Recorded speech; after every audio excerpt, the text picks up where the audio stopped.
Yo, what's up, everybody? Welcome back to the Superdwarf Show. My name's Thomas. I am Garrett, and we actually have a guest here with us tonight. I don't know. Do you turn them on? Do you turn them off? Am I spoiling it early, Thomas? I mean, you did jump the gun, but like I don't know, it's not a big secret. We do have a guest on. We're gonna bring on in just a few minutes, but Can't see him then. Sorry, guys. I can no, see him. yeah, we can see him.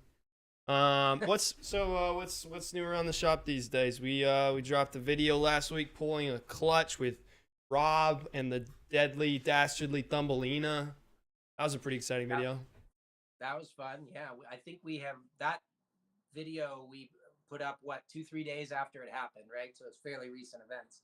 But we have pulled 5 clutches since then, I think. So we are rolling into it for sure. It is the height of the breeding, as far as egg laying season. We have yet to hatch our first clutch of the year. Thomas, when does our first clutch hatch? I think actually. February 22nd, yeah, because I had to move a video back because we have a video all about the first clutch of 2022 or 2023, but it was scheduled to release on the day the first clutch was supposed to hatch, so that'll be fun, but gotta move that back. Yes, we also have a live studio audience. Guys, I'm actually streaming from the snake room with Jody and Abby. Yeah, we love Jody and Abby. They are we gonna spoil what they brought you? Are we gonna do that on a live stream, or is that a Patreon only experience? I think we can squeeze it into the live stream. Okay, we won't paywall it. We'll see how it goes. Sweet, sweet. Oh, it's based on our live. Was it the live last time, 2 weeks ago, that we talked about this, or was it Patreon? It was Patreon, so maybe we'll have to do it for Patreon. I don't know. Patreon gets all the good stuff. They get the giveaways, man. Thanks. Yeah. Here, do you want to move the camera just a little closer? We don't have a great audio setup down there. I'm gonna turn my microphone down just a little bit, so that it's not like you can turn the volume up safely without blowing your eardrums out.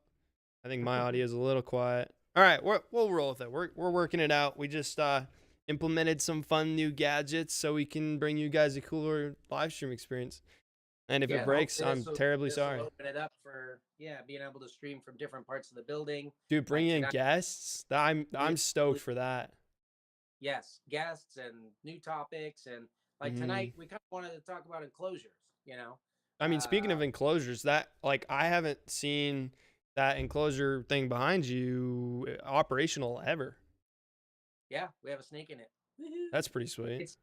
It's not really operational. It's kind of like it's like a demo. Western town set operational. Yeah. If you push it, it falls over. You could technically live in it. It just wouldn't. For right now.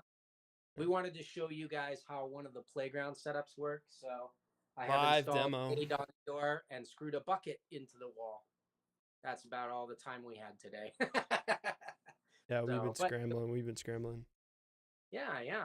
So speaking of Patreon giveaways, we have a giveaway. We have a really exciting one. We have I don't know if I'm going to pronounce this right or not. Is it in situ? Like in situation? Is that what it stands for? That's actually that's a question maybe for our guest.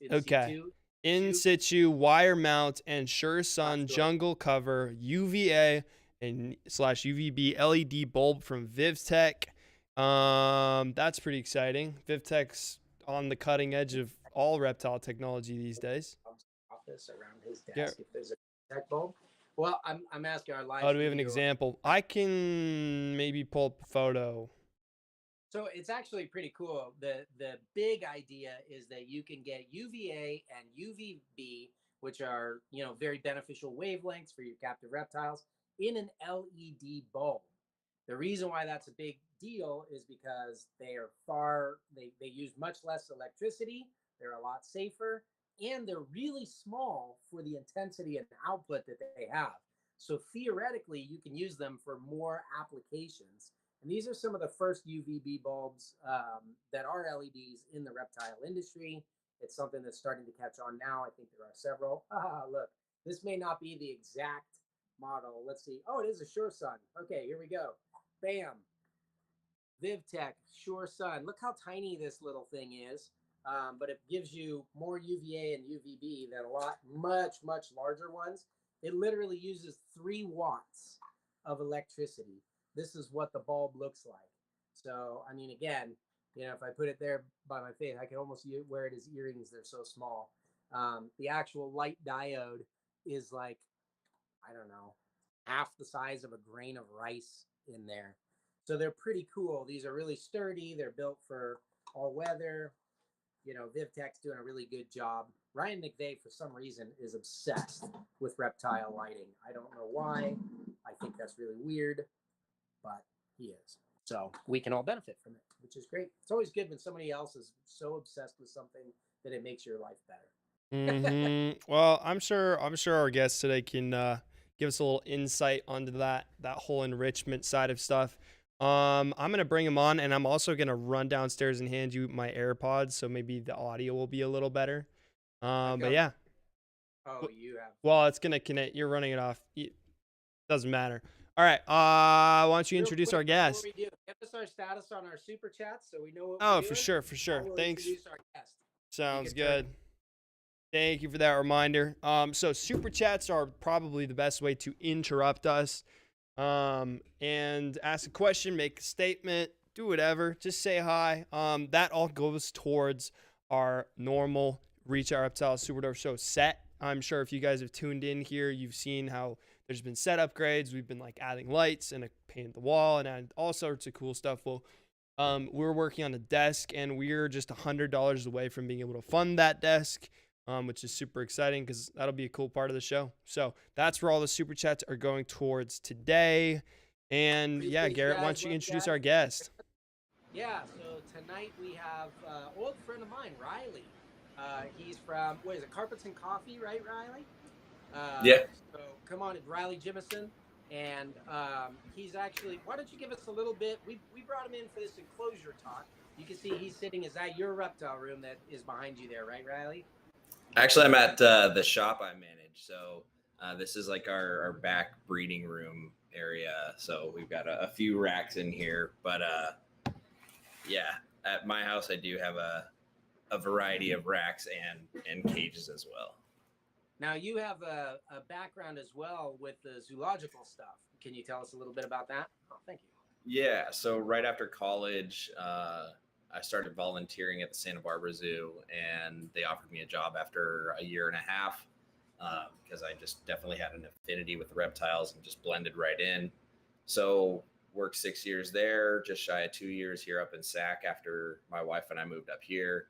But yeah, I was always in the reptile departments, not only just doing husbandry, but also enrichment, medical things, helping out in pretty much every way possible. So spent, that whole time working with anything from snakes to frogs, tarantulas, crocodilians, venomous, lizards, even some birds, elephants, and a few other things on the side. But yeah, kind of worked with a little bit of everything. But, being in an AZA accredited facility, part of the regulations is a certain standard of enrichment for all animals. So animals have to get some sort of, difference in stimulation and things like that. And there's a lot of different categories and how they qualify and quantify it all. But yeah, we did a lot of that. I mean, on Christmas, I would get a big old Christmas tree that was donated, give it to our Burmese python in his massive enclosure, or hollow out some pumpkins for them. I mean, anything, you play off their natural history. So,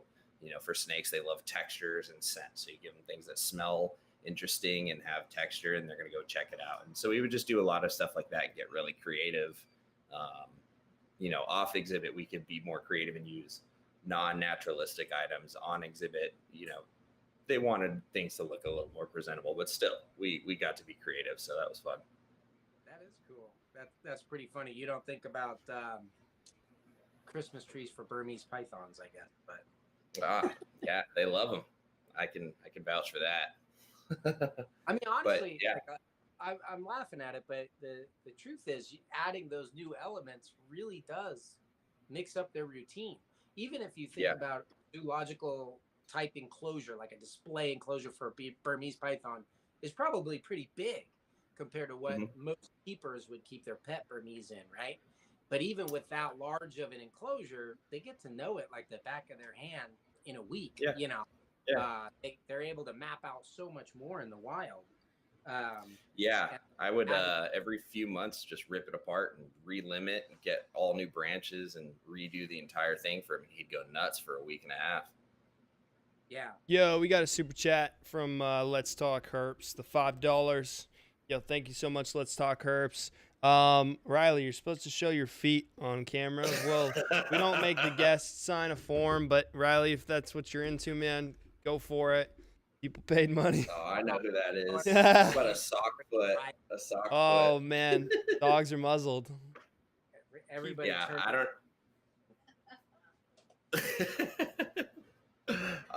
We'll keep the naked feet for the Patreon only. How's that? Wow, Riley. That's pretty funny.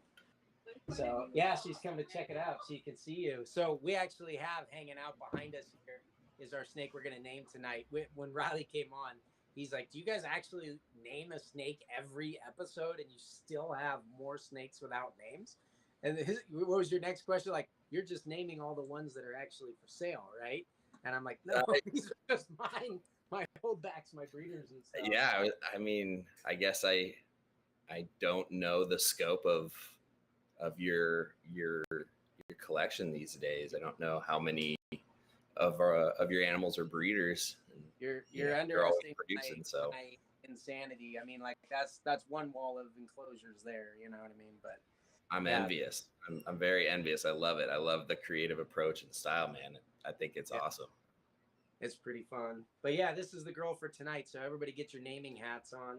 She's a Superdwarf tiger. This is actually a pretty exciting animal. Riley, you know your morphs fairly well. Sure. In dwarf and Superdwarf, a lot of the mainland morphs aren't there yet.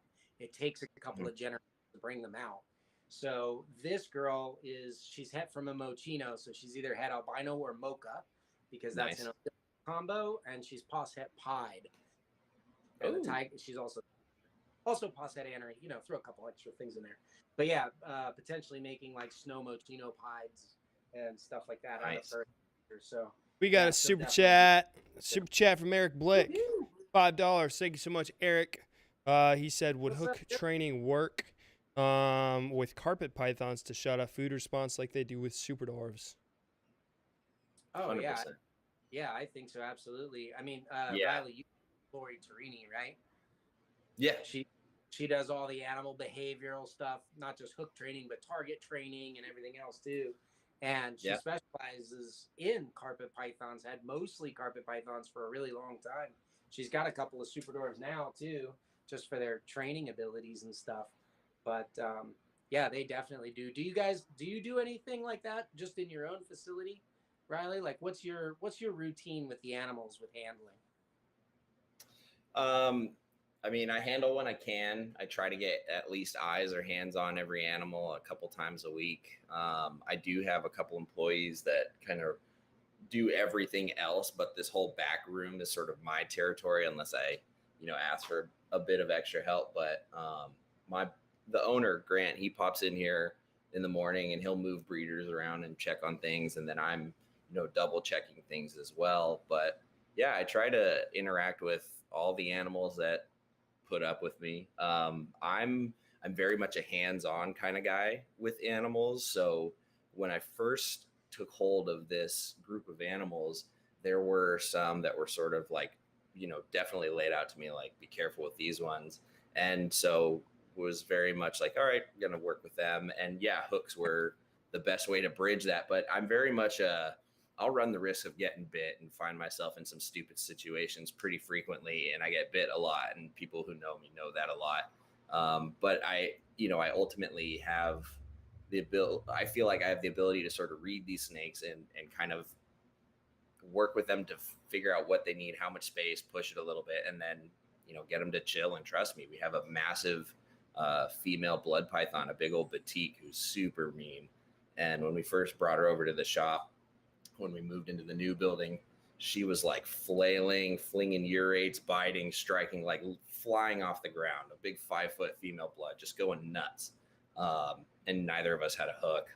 And, now I can pick her up and move her around and manipulate her within reason. And, she's good. So I'm a firm believer of, definitely using those tools to bridge that gap. I've done it with a lot of carpet pythons. I'm very hands-on with babies, but not all of them stay friendly or become friendly. And so a lot of adults I definitely use hooks with. So yeah, the hooks are definitely nice in that you can manipulate the animal if you have. You can give them warning that you're coming. Like if you reach in with a hook before your hand, like, hey, usually a lot of times you're waking the snake up when you need to go in its enclosure or whatever, right? So you don't wake them up night. Do that without the big heat signature coming at them. And all Hey, yo, $5 super chat from Scottish Rob. Been a while. Wish yin's the best. Thank you so much, Scottish Rob. I have this is a like 20-year-old debate for me. Maybe you can solve it tonight, Riley. I used to work with a guy named Mark Waters, and he had a lot of exotic animals that he would use in the movie industry. And Mark was very, like, different people have very different philosophies with that, just like reptile keepers. You have some people are all the way on this side, some are all the way on the other. But Mark's thing was like, so he had tigers, baboons, and he would always be extremely hands-on with them, getting them as babies, raising them up. He kept his tigers in his house with his family and everything until they were about German Shepherd size, and then he'd move them out. But his big thing was he wanted that lifelong relationship with the animal, because in the movie industry, you're going to ask them to do all kinds of weird stuff, And so Mark is always the guy, like, watch Eddie Murphy's Dr. Dolittle. That was his tiger, Bubba. His tiger, Sarah, was in The Jungle Book. Every time someone was like getting tackled by Shere Khan, it was actually Mark every single time with his same tiger attacking him every time, like they had worked and trained and stuff like that. But, his thing was always like captive breeding, and the private trade with that is rampant, like too rampant when it comes to tigers. There's so many tigers, it's ridiculous. And then a lot of times in the zoological associations and stuff, they would have a harder time with it. And he was always saying, like, they should allow keepers to have more of a relationship with animals. Now, I know a lot of it has actually changed, but at least back then, it was like totally hands off. We're going to keep this animal as though it were wild. And then, yet you have 5,000 people a day go in front of them. And Garrett, your snake's exploring. I know. Yeah. Also, we have two super chats. Zach Bell, $5. Thank you, Zach Bell. Zach says, just curious, what are the smallest purple albinos and tigers you have nowadays? Like as adults, I can pull one out and show you. And then we also have a super sticker of a flexing purple person that says boss. Thank you, from Kaler's Aquatics and Reptiles. Thank you so much. Thank you, guys. Riley, what do you think? I mean, do you think it's better? Mark's opinion was, because the tigers are living in captivity, you might as well give them like that full, human-based experience rather than trying to be hands-off and then ridiculously hands-on when you need. What do you think?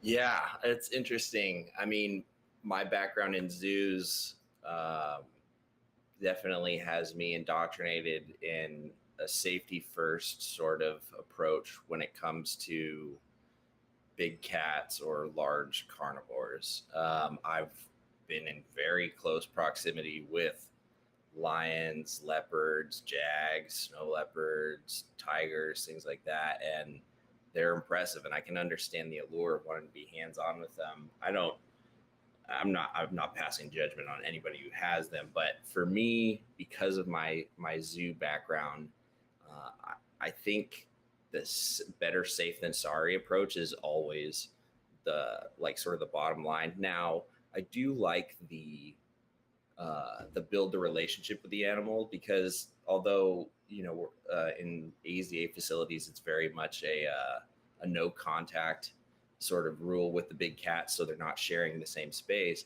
But the keepers definitely build relationships and trust with these animals. They're in that space 5 days a week, always working with the same animals, generally for years at a time. The fences, giving them treats, stuff like that. Are they allowed to do that kind of thing? Absolutely. And it's now kind of mandatory, especially with big cats, to do a lot of regular training and voluntary participation on the cat's part for things that could benefit them down the line. So like voluntary blood draws. So the cat would voluntarily come present its hindquarters, sit down next to the mesh, and allow a keeper to give it an injection for a vaccine or medication. While it sits there, it knows it's getting a reward. I used to work with some of the cat trainers and just watch and just help. And it's amazing because they absolutely learn that you're not hurting them. And there's a motivated reason behind what they're doing. They learn that if they sit here, they get food, and then you build on this behavior, and you eventually start making it so that when it comes time to, say, anesthetize a cat or do its annual health checks, it's not a stressful thing. The animal participates, and having that relationship of trust with those keepers is ultimately beneficial to the health of the animal. And that's just one example. I mean, there's so many other ways you can interact with them. Primates, it's a very big thing. They definitely bond with their keepers. Elephants, it's a very big thing. The emotional and intellectual side of things is paramount to their care. It's not just diet and space. There's a lot of things. So nowadays, I think really top-notch facilities, even though they won't necessarily share a space with the animals, their keepers are there long-term, bonding with those animals, building relationships, and I do think it is beneficial. You see it a lot. I've seen plenty of it. It's cool to see. You see it reptiles mostly with like crocodilians. They kind of emote the best, or some turtles, even tortoises a lot. But yeah. You can see it with, I've always noticed it with, getting into more lizards and snakes, which is kind of more my jam, if you will. But like the varanids and the cyclura iguanas, things like that. I mean, honestly, I got Superdwarf retics because out of all the snakes that I've worked with, they are the most, seemingly interested in interacting with their human counterparts. They're actually very similar. Like you have a lot of carpet pythons, obviously. Mm-hmm. Actually, why don't you shout out your channel real quick? I'm going to go grab my smallest adult breeder female purple to show these guys. But let us know about your channel so people can go, learn from you on the carpet side. Sure. Yeah. So I do have a YouTube channel just under, I think it's just under my name. I should probably know that. Yeah, it's just under, is it? I don't know. Yeah, it's just under my name, Riley Jimison, and I tend to focus strictly on carpet pythons. That is my forte, like Garrett was saying. It's kind of the bread and butter. I'd say 90% of the animals I have are carpet pythons. So yeah, I talk a lot about them on that channel, and that's kind of my jam. That's what I breed and work with mainly, but I do have a few other things. And I agree, Garrett's mentioning how interactive those retics are, and they kind of want to come right up to you. As you're saying that, I can think of tons of animals. As soon as I like open the rack or open the door to the enclosure, they're coming right out to see what's going on for sure. Yeah. This is to answer the previous question. This is a 3-time proven breeder of purple albino female. She actually recently laid a clutch of eggs, so she's a little on the slender side. She's still building back up from that, but she weighs about 3,500 grams. So someone was out. Now we have the next generation of these. They exist. They're on the ground, and they're growing up, but the breeder females are just not there yet. A couple years away from the next smallest generation of these. But this is, albinos being recessive takes twice as long, twice as many generations to shrink them down, because you go back to Superdwarf, you lose that visual albino, and they got to bring it back out again before you can go back to the Superdwarf in most cases. So we're actually 2 generations back to Superdwarf on top of this in our incubator now. So we will have, we have basically the next generation, it would be her nephew actually, bred a bunch of pure Superdwarfs again. So we're 2 generations in for holdback females for our next smallest. So within about 5 years, you're going to be having Superdwarf albinos that are every bit as small as a pure Superdwarf. They're going to be 93-point-something% Superdwarf, plus some dwarf on top of there. They're only going to be like 3% mainland anymore, but still have that albino gene. So Morph. pretty crazy. Morph. Also, we got a super chat from the curly-haired Morph keeper. PUBG. Yes, thank you. Super chat. Curly-haired keeper. What's up, Abby? Who also happens to be in the room with Garrett. Don't forget to hit that like button, everybody. Guys, make sure you go check the curly-haired keeper out on YouTube, putting out some good content there. I like that playground. I think it's cool. Pretty sweet. I think that because she's here and she likes to dance, we should have her come on and dance to her own super chat. Don't you think? Can we get a little super chat dance, Abby? Yes, it's not gonna be what you think though. Come on. Roll y'all. It's Bring like it. ballroom dancing, isn't there? Here it Swing comes. dancing? Throw it back if you. I need to tilt it this way. All right, ready? Oh man, way to keep it relevant. All right. That was pretty good, especially in the limited space that she had here. Guys, I don't know if you realize how thrown together this setup is. You know, I've still got my tools down the bottom. We had to throw a light in there so that you could see our little playground here. Yeah, I didn't have anywhere to set my script for tonight, so I used the Oh my steak knife gosh, that I didn't Universal see rock. that. Set that up in the wall here next to us. Works Wow. out really well. That took some We force got to get a in there. camp chair and a rocking chair over here for the Nice. studio staff. Actually, Jody, if you want to turn that fan off, you can. That'll probably help our That audio. might help because it does sound a little like it's Tried. noise canceling. Yeah, little public service announcement. If you get this Universal Rock product, it's great, but don't use a grinding wheel to try to cut it. It's kind of a pain to cut. That's why I had the steak knife here.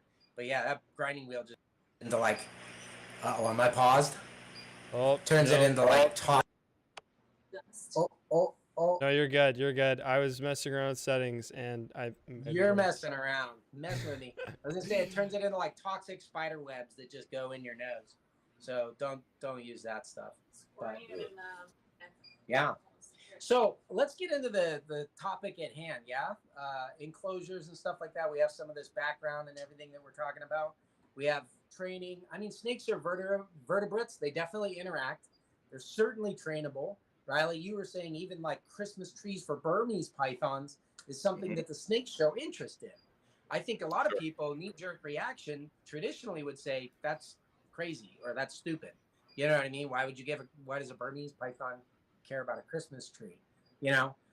But if you put it in their cage and they're interested in it, who are you to tell the Burmese python that it wouldn't be interested in something it's expressing interest in, right? Absolutely. We used to, so during the summer at Santa Barbara Zoo, they have a zoo camp going and they get the campers involved and they would have them make enrichment for the different keepers that they were helping out that day. And so they would come to the reptile department and say, hey, we got campers making enrichment. Sometimes kids would get creative. And I remember one, they took a cardboard box, just a really simple cardboard box, all the colored all over it. And I'm getting audio. Sorry, Okay, I'm messing around with settings again. All good. The kids colored all over it and decorated it, cut holes in it so that the same Burmese python could fit through some big holes. But then they took like fox lure and some other scents and dripped it in the box. And so the snake just all day was like cruising around, smelling, looking around, trying to find that scent. And by the end of the day, he smashed that box, just flattened it. And like, it wasn't visually like, doesn't look like anything he's going to do in the wild, but a snake following a scent to try and find potential food is very much a natural behavior. And those kids just did that. And that was really cool. I've seen videos of other keepers at zoos where they've done like a maze and they put like an indigo snake in and it finally finds the mouse. And the next time they put that snake in, the snake instantly goes to where that mouse was the first time and it's not there, it's somewhere else. So then he's got to find it. And it's this whole intellectual stimulation. And we, traditionally snakes are thought of as primitive, lesser intelligent beings. And it's just couldn't be further from the truth. They definitely I don't know how it is with like carpet pythons, but with captive reticulated pythons, we can definitely see a social structure as well. I know they're doing some research into rattlesnakes and stuff, and showing this. But for example, with reticulated pythons, if you put two males together, that's a big no-no. They don't want to be around each other. They're very territorial. You put two females together, they act differently. You put a male and a female together, they act differently towards each other, even when it's non-breeding season or any of that. And so there's definite social structures, hierarchies. If you give them the option, a lot of times they will perch together in different locations within the cage, stuff like that. Do you see any of that? Have you noticed any of that with your carpets or any of the other weird? Yeah. Yo, species before we you're jump into that, we got a little super chat from Christina, aka Genetics Nerd, with the 5 bones. Thank you so much, Christina. She said, "Got him, Thomas," in reference to the morphin gene Every time debacle. I say this gene, that gene, those guys are like squashing at me immediately and saying it's a morph or a mutation. It is not a gene. I can my Brettles python, so the Morelia Bredli, I've got my adult pair cooling together in a big communal 6-foot cage right now, and I've been shoving I put like an air conditioning unit in there to get it extra cold for them.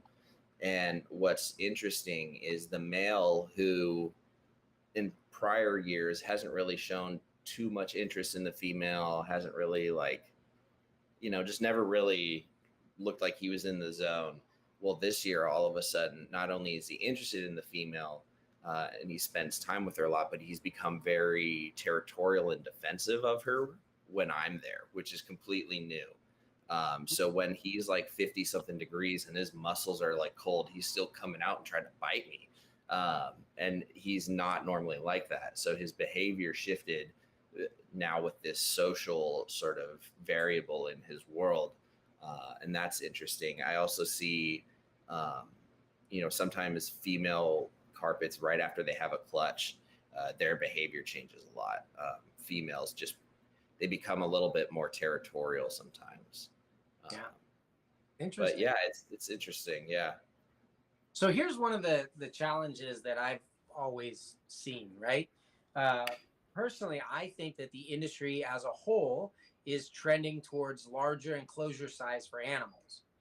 And a very interesting but direct side effect to that is that a lot of smaller animals are becoming more popular.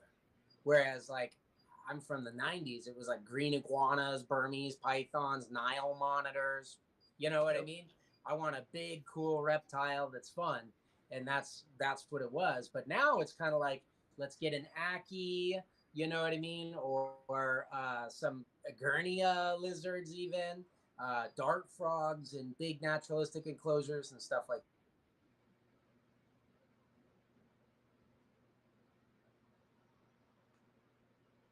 Gary, you're frozen. Oh no, what happened?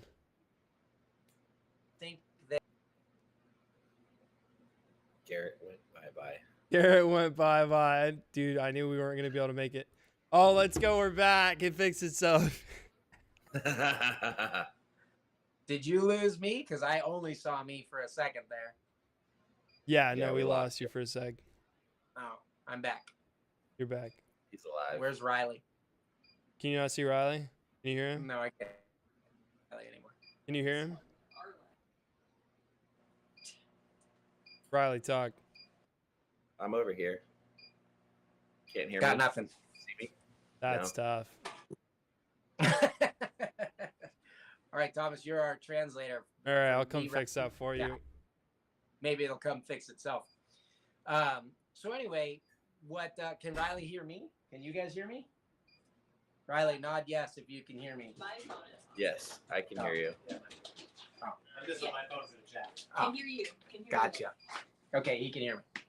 All right. Should So, I reboot my With side? that trend, one of the things that we're doing, obviously, we still work with fairly large snakes. You just saw how I was bragging about how small that like 9-foot albino. That's Thomas's finger. everybody. The finger of tech or something. you. Riley, talk quick.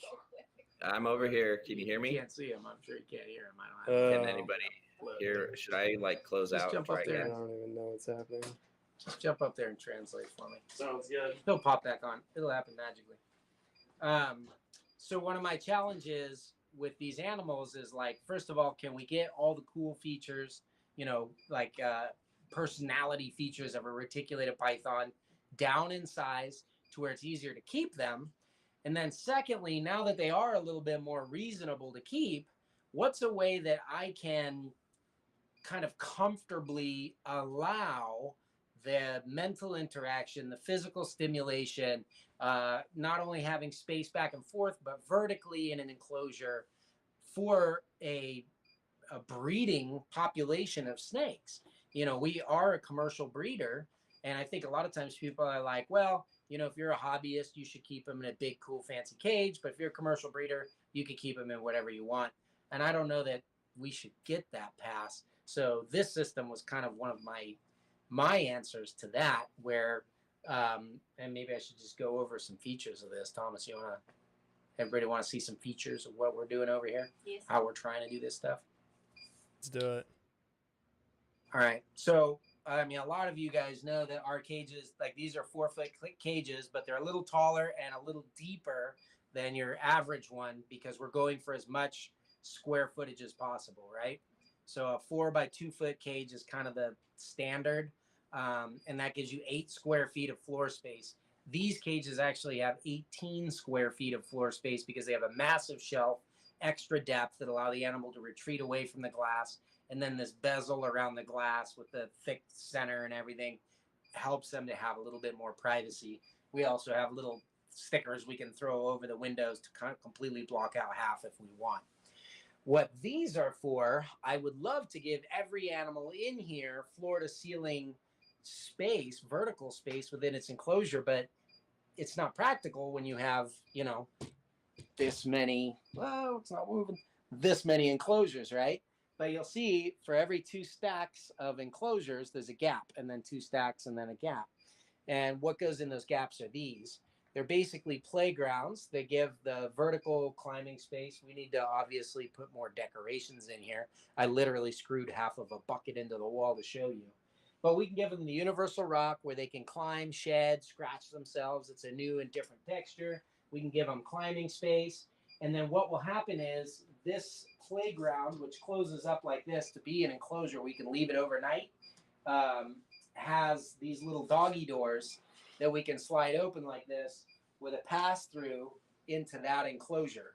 So I can open up the cage, let's say for this snake to come in here, and let's say, for example, if it was breeding season and that snake is going to breed with a male that's in this enclosure, I can open the 2 doggy doors. Now they have, this is 2 feet wide, 4 and 4, 10 feet of horizontal space, and almost 9 feet. This goes all the way up to the ceiling of vertical space within which they can interact. And then allowing other females, other males, let's say that there's breeding activity going on, I could open it up for another male to go in, smell what's been going on, kind of like snow leopards marking their territory on certain rocks and stuff.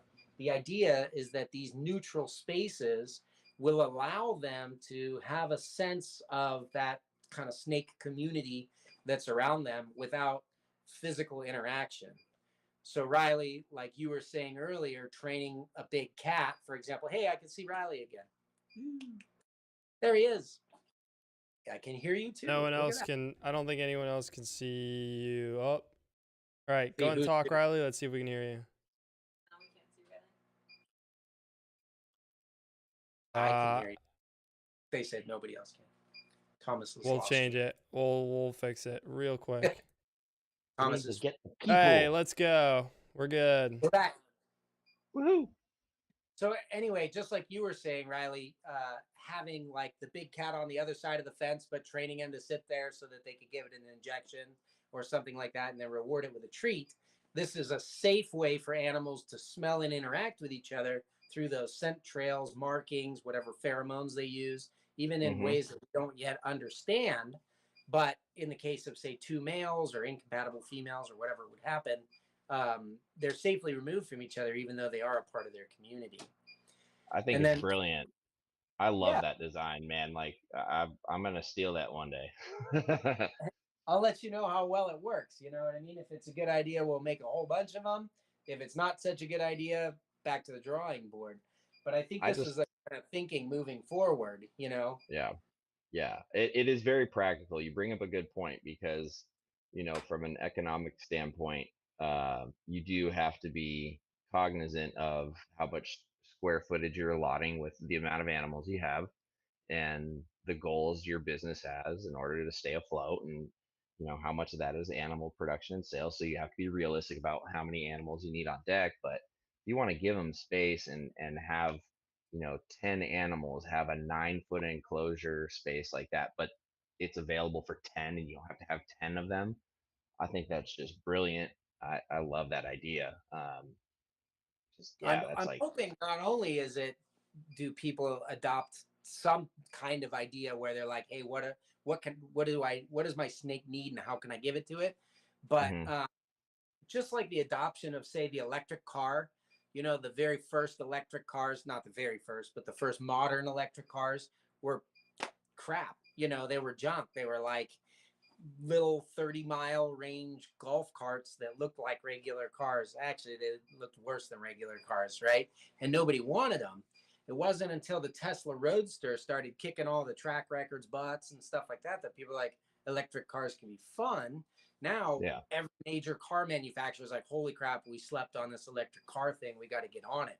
So yep, it didn't really start to be cool until you like made one that I want. I may not be like an electric car or green friendly or environmentally conscious or whatever, but when you can make a car that's cooler than my car, cheaper, that does better things, it's a no-brainer. I got to get into it. So if I can run some numbers on this for breeders and enthusiasts alike and show not only like are the snakes healthier and happier, better adapted to their life in captivity, but it could financially make more sense, because for the cost of just this per every 10 snakes, I now have female snakes that have like a really strong core that you typically don't see in captive snakes, and that would allow them, let's say, to have an easier time laying, produce better clutches, or reduce the occurrences of becoming egg bound, that kind of thing.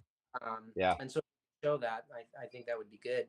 It yeah. definitely, there's one feature about this. I don't know how easily you can see it. If I move the camera around, you'll be Yeah, able we to got a see. super chat from Serpent Eclipse Reptiles. What's Adler, I up? see you, buddy. Thanks for the $5. Are you planning to sell the enclosures, Garrett? Yeah, I think I'd sell them eventually. I mean, we basically couldn't find enclosures that we really liked for our animals, so it's like, it's kind of like, if you want it done right, go do it yourself. But once we've done it, I don't have any problem selling the cages to other people's if they just want to buy them as well. But I was going to say, one of the real benefits to this style enclosure, if you can tell, all these other cages are on a flat wall and the snakes can only see straight out in front of them. But this enclosure actually, I almost fell off my stool there. This enclosure actually pops out at greater than a 45-degree angle. I can look through this window, down the row, and out this window here. So the snake that's inside of there can actually come out to the front and look left and right 180 degrees. And I didn't really think about that before, but if they only see straight out, how many of you guys in the chat, let us know, give us a wave or thumbs up or something. Have you ever walked past typically a very docile snake's enclosure and they go bam and they strike the glass, and I'm always like, I'm going to half put like, my oh, hand up.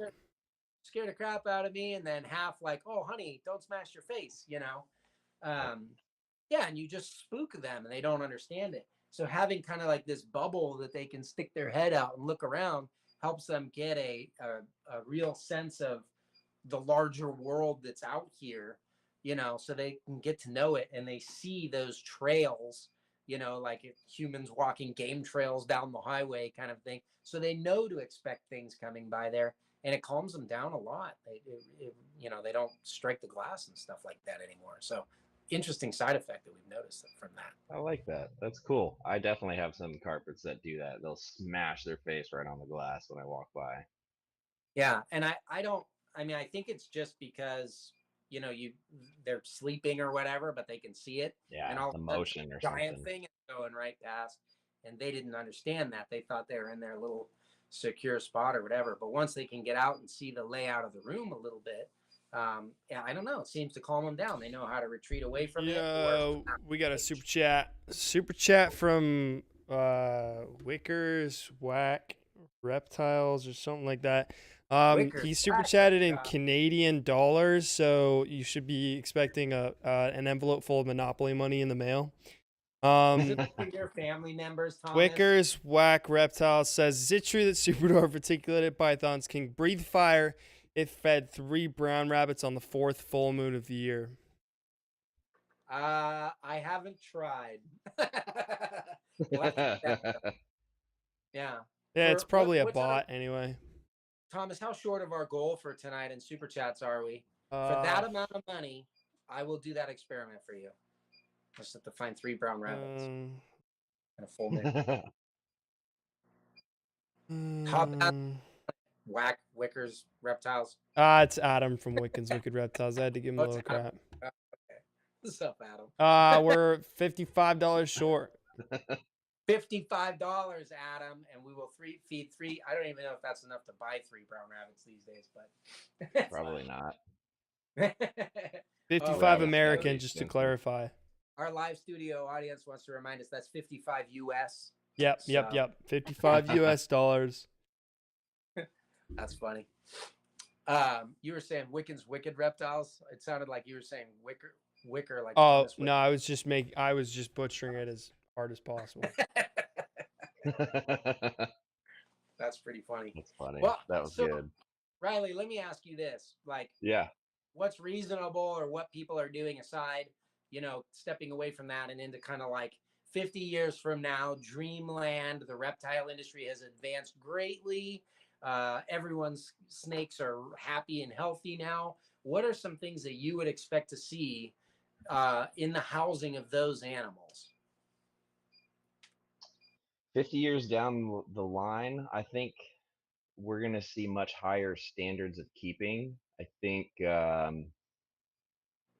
even if people aren't breeding, the individual keeper is going to, for the most part, I think it's going to go along the way of the aquarium hobby, where they're advancing all these, designs and equipment and technology for these $20 fish. Um, I think people will advance towards having, lights that cycle with seasons and moons and like there's like programmable lights that can do crazy stuff. So I think that'll become a standard. UV lights will become a standard. You were talking earlier about VivTech and the LED lights. I think that technology is just in its infancy right now.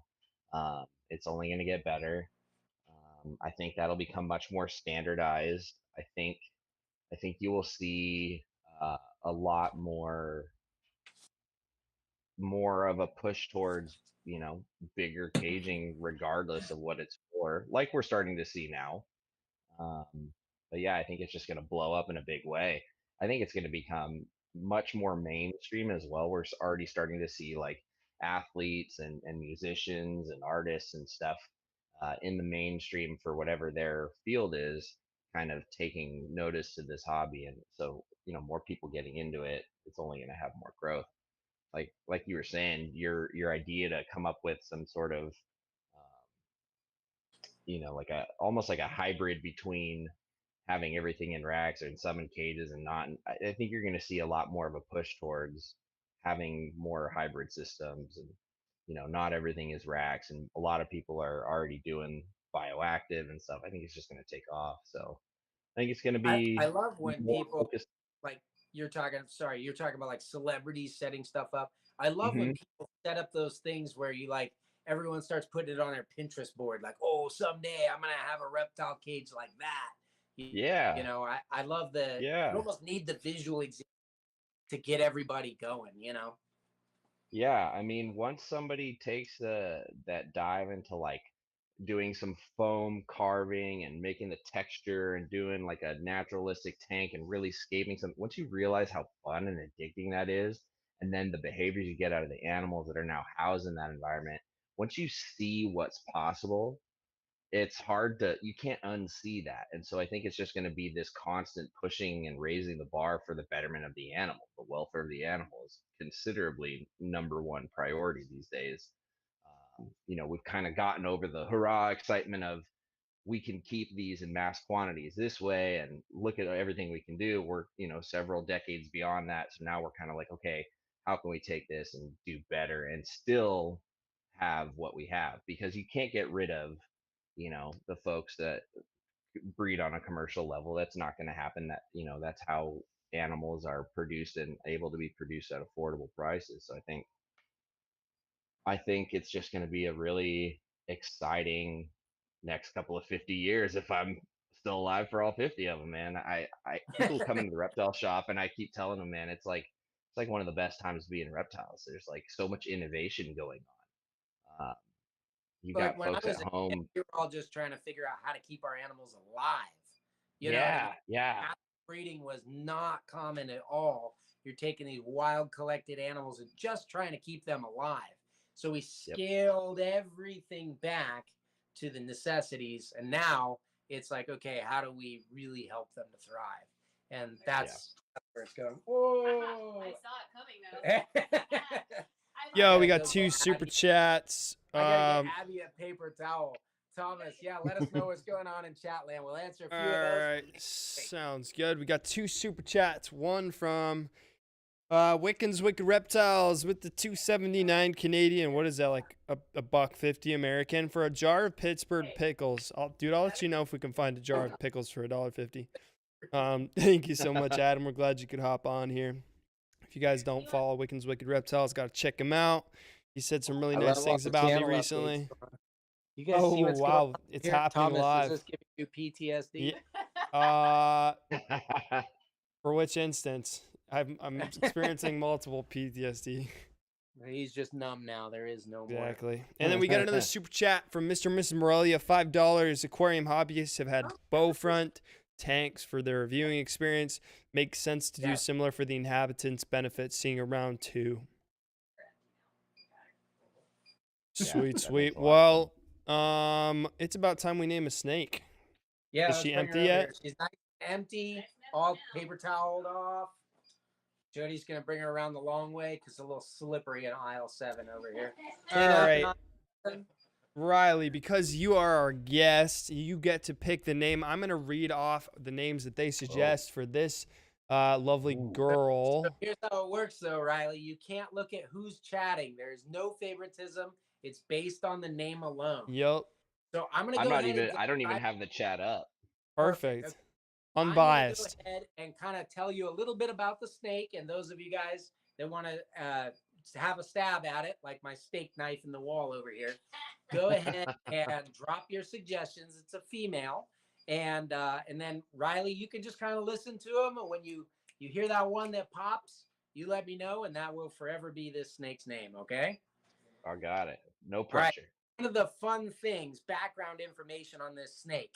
We have this albino. It's allelic. It's called Mochino. So when that happens, they're either het for mocha or het for albino.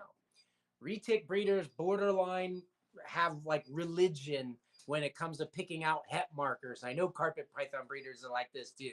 Like, oh, it's a het axanthic, it's a het this. You can tell from that, And so it's het for one or the other. They don't know which, but my buddy Justin Studeny wrote mocha on it because he's like, this one's definitely going to be a het mocha. So we got to wait a couple of years to find out. But that was one thing that's fun. The other thing, it's going to basically make, are you familiar with a dreamsicle ball python? Yep. The tiger with retics, this is a tiger, helps them to be very high white pied. Most retics are much lower white. So this would be a high white dreamsicle type of a snake that this will make, regardless of what it's het for, whether mocha or albino. So she'll make that kind of stuff. She'll be like the mother of future dreamsicle type animals. So yeah. That's cool. She's about a year old. She's super curious, very cute. 50% Calatoa, loaded with genetics. All that's got to add into some kind of cool name. I love her little Burger King crown markings here. Look at that. that might be a genetic for the het pied. See those white vertical bars like that? Yeah, that's a pretty They're snake. like circles, almost emojis on her tail with the little black speckles in between. Pretty fun. I don't know. All right, Thomas, let's hear some of these names. Gonna read them off for Riley. All right. First off, let me scroll to the top really quick. All right, we got Jasmine, Wheels, Edith, Dundee, Rachel, Sunshine, Putty Tat, Haven, Kitty, Lululemon, Poopers, Coffee, Latte, Amaretto, Macchiato, Shere Khan, Tushy, Kalike, Latte, Aladdin, Mirage, Citrine, Amaretto because of the almonds on her sides, Cappuccino, Whiskey Tango Foxtrot, Chitara, Cassiopeia, Jezebel, Safe, Queenie, Panthera, Cleo, Queen, Kelly K again, Smiley, Shiva, Mocha Bean, Ganesha, Betting on Mocha, Pepper, Tigress, Gladys, Tiny, Tina, and Peppermint Mocha. What do you think, Riley? Wow. A lot in there. You just gotta go with the gut. That's the way to do it. Just close your eyes. I'm set. I think Edith is calling me. Who said Edith Edith. early on? I Lauren like it. Walker. Oh, Lauren Who is it? Walker, congratulations. Edith. woo, Edith woo. is Edith, it is. welcome to the world, Edith. Nice. Well, she's been in the world. She just didn't know what to respond to. Well, yeah, exactly. Do you really have an Just identity if hey, you don't have a you name? up until now. You know? Exactly. Or ouch, if it's raw. Great reminder, Christina. She said, don't forget to, well, she wanted me to remind you about USARK and USARK Florida. Guys, I'm 99% sure there's a link in the description. If not, you can check out the USARK channel, just going to USARK on YouTube. You can check their website out. Make sure to go support them, share their content, become a member There's a if couple possible. of alerts out that you guys should go. There's some Yep. actionable items that they need help with right now. Yep, some on stuff going on USARK. in Washington, some stuff going on in New Mexico. That stuff's pretty time relevant. So if you haven't done anything to support them and you love reptiles or just animals and people being able to experience that, go make sure to support them. It's as easy as a subscription and a share. But Garrett, do you have anything else? Yeah, I just want to thank Riley so much for coming on and sharing your experience with us. Riley will also be on the Patreon stream, so you guys can join Patreon down below if you like. And then we're gonna do a giveaway of that VivTech bulb and caging, like the light enclosure for it, so that you can use them safely right inside of any type of enclosure. So, but thank you, Riley. Riley, if people want to find you, I know you've got your channels and stuff like that, and you have your Patreon as well. I'm actually a Patreon supporter of yours. Can you tell us where we can find you if any of you guys want to, pick his brain a little bit more? Yeah, so YouTube just under Riley Jimison, on Instagram, Riley's Reptiles. Patreon is just under my name, Riley Jimison, as well.